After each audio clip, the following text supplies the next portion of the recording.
Bonjour les amis, à nouveau. Donc voilà, après la terrasse, je suis sur le terrain. Donc je vais vous faire voir un petit peu les avancées. En soi, les navets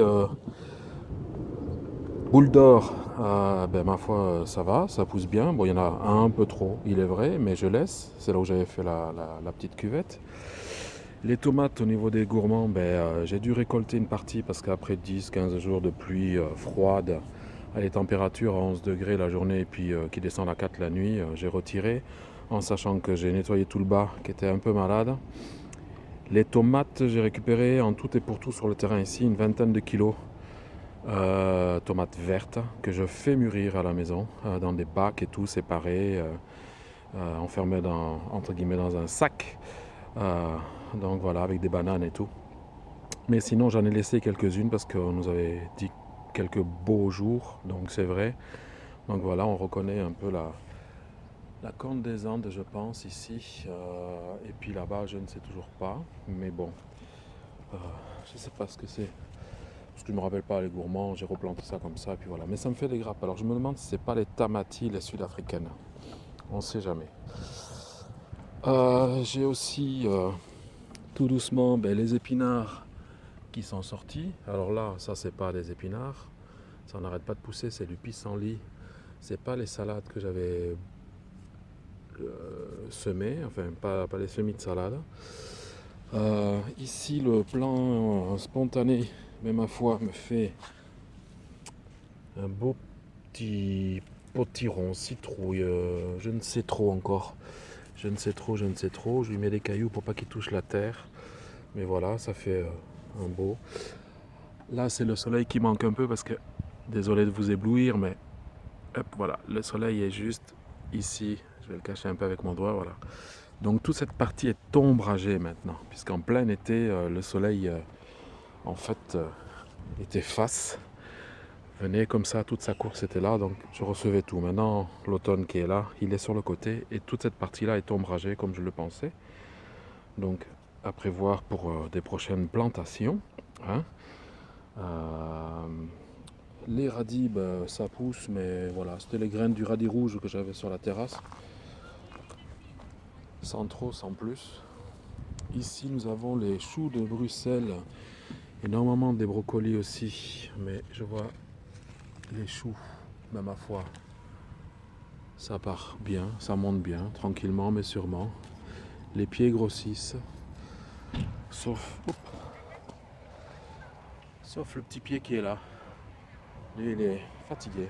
Les petits haricots, c'est fini. J'ai aussi à nouveau les petits plants ici de butternut, tout ça qui ont l'air de partir maintenant.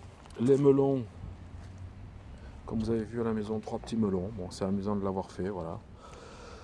La mélisse, elle me prend 1 mètre carré là, celle-ci. Je vais la retailler à nouveau et m'en servir comme paillage avant qu'elle fleurisse. Les courgettes jaunes, il pourrait y en avoir encore, vivement que je pose la serre dessus. Est-ce que, voilà, j'ai tous les poivrons, piments, je ne vais pas les retirer. Je vais leur faire passer l'hiver. Alors bien sûr couvert, puisque si vous regardez, je suis en train, on va aller de l'autre côté parce que le soleil en pleine figure, ça va pas. Je suis en train de retirer tous les bambous.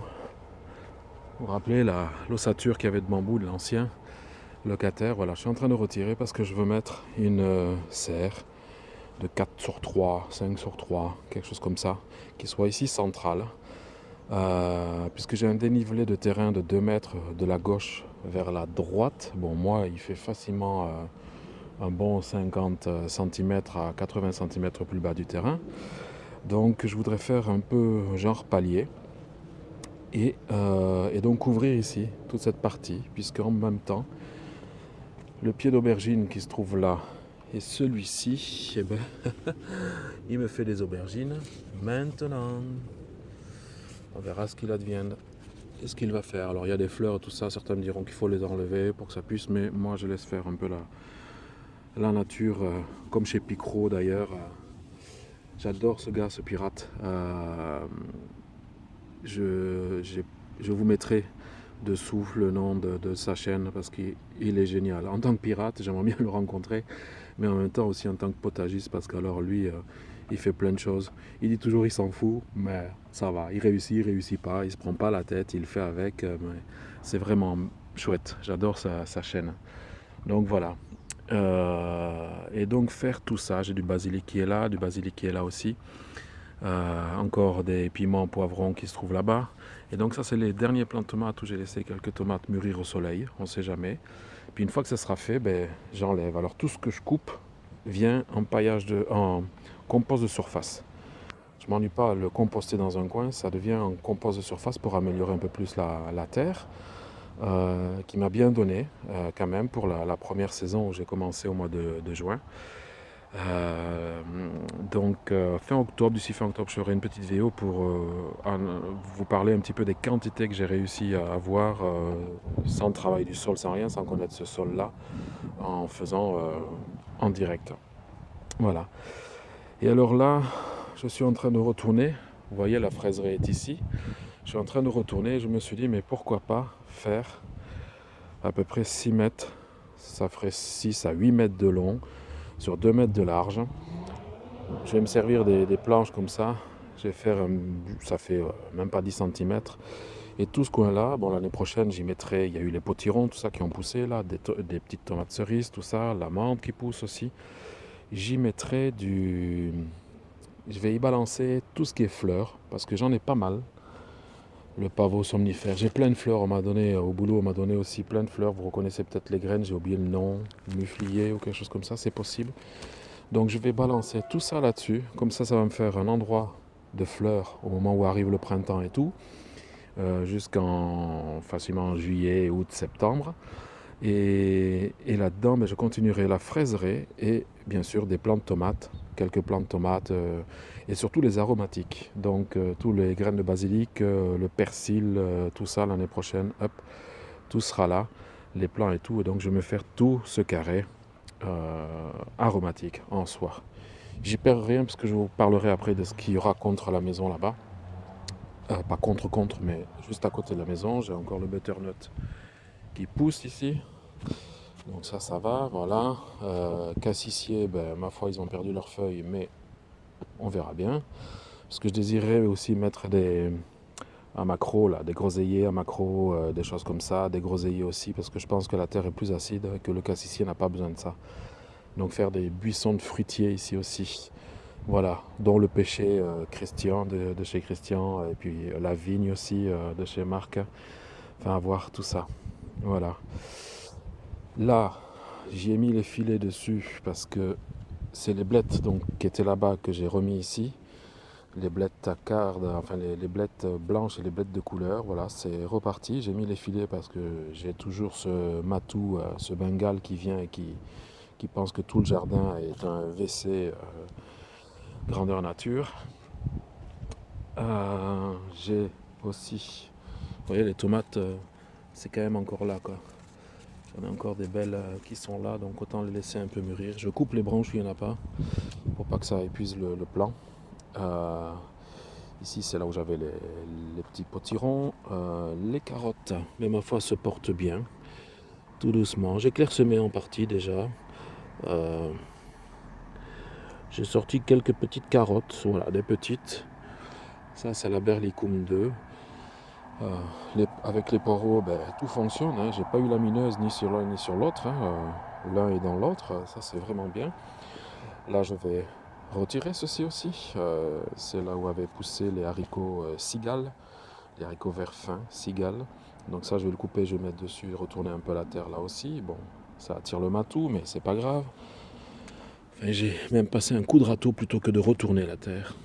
Et ça permet de pouvoir, de retirer, de tirer un peu. Là, il n'a pas plu, donc je le fais plutôt quand il pleut. Et comme ça vient, vous voyez. Il suffit de tirer dessus généralement. Et puis ça vient et ça me sert de paillage en même temps. Voilà. Je m'occuperai de ça tout à l'heure. Parce que je fais pas mal de travail de désherbage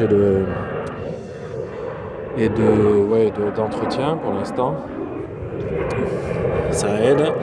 Et parce que je pourrais bien laisser pousser, mais alors je me retrouvais encore avec les pissenlits, les fourmilières.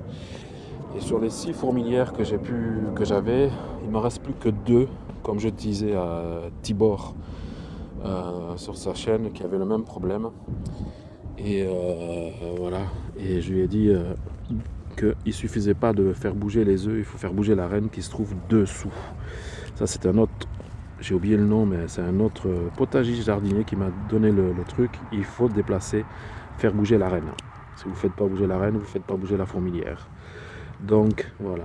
Donc sur les 6, entre fourmilière rouge et fourmilière noire, il ne me reste plus que 2 fourmilières qui sont là, à hauteur de ces plants. Voilà. Donc voilà, les petites épluchures de pommes de terre, elles sont en train de continuer leur petite vie. On verra bien ce que ça me donnera comment on appelle, comme petite patate. Quand mes betteraves aussi, tout ça c'est des gourmands. Hein.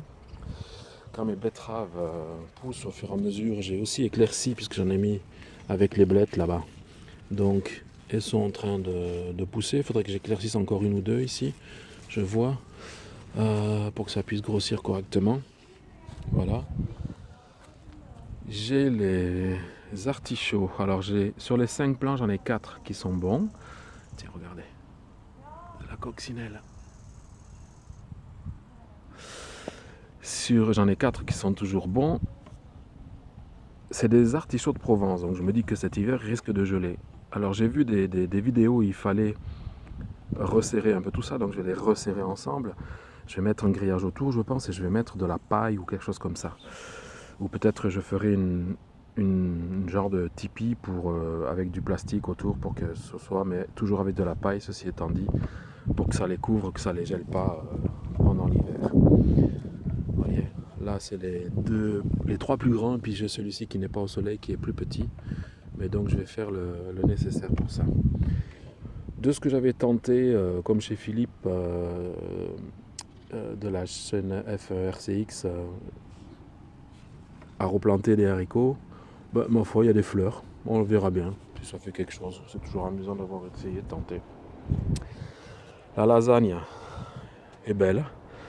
Alors les tomates qui sont cul noir, tous ces trucs-là, j'ai balancé là. Il y aura sans doute des plants spontanés l'année prochaine. Et vous allez voir, j'ai découvert, quelqu'un pourra peut-être me dire ce que c'est. Donc, les premiers, je sais que c'est un potiron citrouille qui est là, puisque c'était les plants instantanés qui avaient poussé, de ce qui reste de l'ancien locataire. Donc, ça, ok. Mais, oui, on le voit ici. Ouais. Regardez ça. C'est très jaune, on dirait un melon, mais je pense pas que ce soit un melon. J'ai touché un peu, mais je pense pas. Je pense que ça va être une citrouille ou quelque chose comme ça. Si quelqu'un sait me dire, je crois pas qu'ils faisaient pousser les citrouilles de Paris, là, vous voyez. Le jaune de Paris, je pense pas, mais bon, je laisse, ma foi, ça a bien démarré. Hein. Et j'ai pincé les branches puisqu'il y a d'autres fruits qui sont sur le parcours. Voilà. Il y en a un ici. Et puis j'en ai d'autres encore. Hop, je fais gaffe avec les sorties. Voilà la lasagne. Et alors, mon petit bazar, bon, ça devient du gros bazar pour l'instant là, mais les cuves, je dois les bouger. Bon, il y en a 2 qui sont remplies d'eau, parce qu'avec la pluie qui était tombée, le proprio m'avait rempli 2 fois, ce qui était pas mal. Et j'avais dit, je mettrais le cabanon là, et puis les fûts là. Et donc, j'ai encore, je pense, 15 à 20 mètres carrés à labourer. Là, je vais le labourer parce que c'est totalement irrégulier. C'est totalement irrégulier. Ce terrain est vraiment, vraiment irrégulier. À la rigueur, il est plat ici, mais alors là-bas, c'est des butées et tout. Il y a des cailloux, donc je vais retirer et je demanderai au propriétaire où j'irai louer une machine pour vraiment labourer ce coin-là. Faire le passage d'un bon mètre 50 pour le laisser tranquille. Et alors, ici, je verrai bien ce que je planifierai comme il y a eu le compost et tout, l'ancien compost qui est venu là. Je verrai bien ce que je vais planifier directement. Donc je ne sais pas encore. On verra bien. C'est à réfléchir. Ici, c'est là où étaient les petits melons que j'ai eu, donc que j'ai trouvé, et je ne le retourne pas, cette partie-là, je le laisse pour que ça empêche un peu l'herbe, tout ça de pousser, parce que comme vous voyez, ça repousse de partout. Euh, c'est assez incroyable. Le bac là ici de compost, je vais le bouger, je vais le mettre là, et je vais remuer toute cette terre le long de la butée qu'il y a. Et puis voilà. Et puis je mettrai, je pense, les choux-fleurs, je vais les mettre là, à l'ombre. Voilà. Eh bien, je vous laisse. Je vous dis à bientôt. Donc voilà, les dernières nouvelles pour l'instant. Ben, je vous dis à bientôt et puis que sur terrain ou en terrasse, que le potager soit avec vous.